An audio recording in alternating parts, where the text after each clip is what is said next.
নমস্কার বন্ধুরা, সকল ফেসবুক বন্ধুদের আমার অনেক অনেক সান্ধ্য শুভেচ্ছা। আজকে আমার প্রতিদিন কবিতা পাঠের 37তম দিন।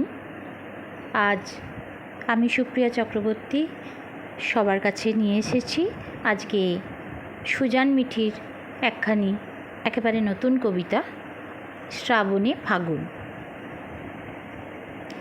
আমায় নিয়ে একটা গান লিখবে বাউল?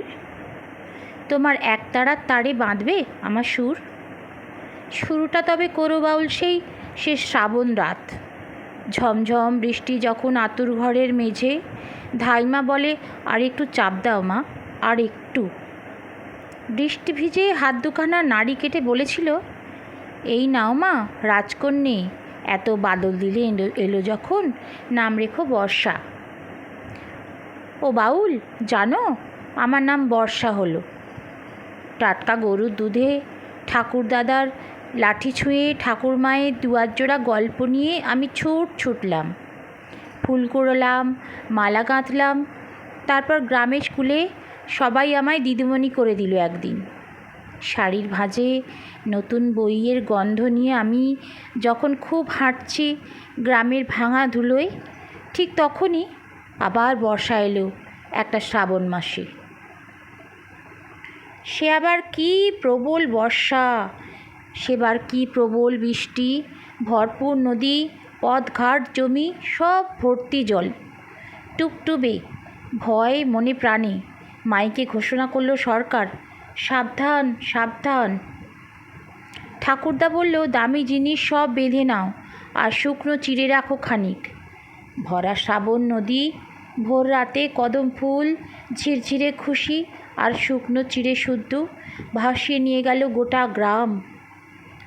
ঠাকুরদাদার লাঠি, ঠাকুমার গল্প, মায়ের ঘাম আঁচল, বাবার চাষের মাটি, মাঠ, গরু ছাগল, বনমালী, রতন কাকা, বুলটি স্কুল, সব কিছু ভেসে গেল জানো বাউল,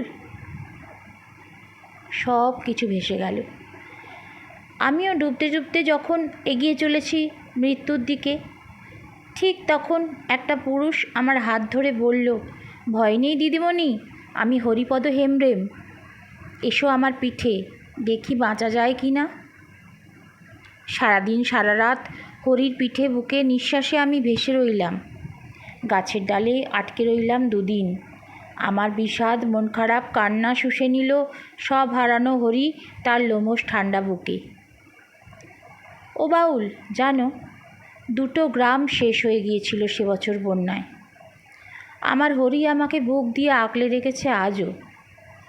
কুড়ে ঘরের ভিতরে আমাকে রানী বলে ডাকে। ও বাউল, পোয়াতি হয়েছে বর্ষা জানো।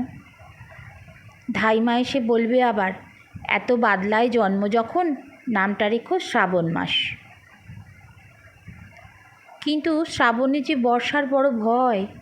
ও বাউল, তোমার সুরে শ্রাবণ গেঁথে আমায় একটা বসন্ত দিয়ে যাবে গো। ধাইমা বলবে, ও মেয়ে তোর রাজকন্যের নাম রাখিস ফাগুন। ও বাউল, এই বর্ষায় একটা ফাগুন শোনাও না গো। নমস্কার।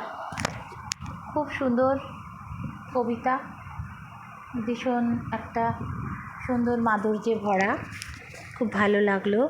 সুজন মিঠি, তোমায় অনেক অনেক শুভেচ্ছা। আর শুভেচ্ছা সকল ফেসবুক বন্ধুদের। নমস্কার, আজকের মতো এখানেই আসছি।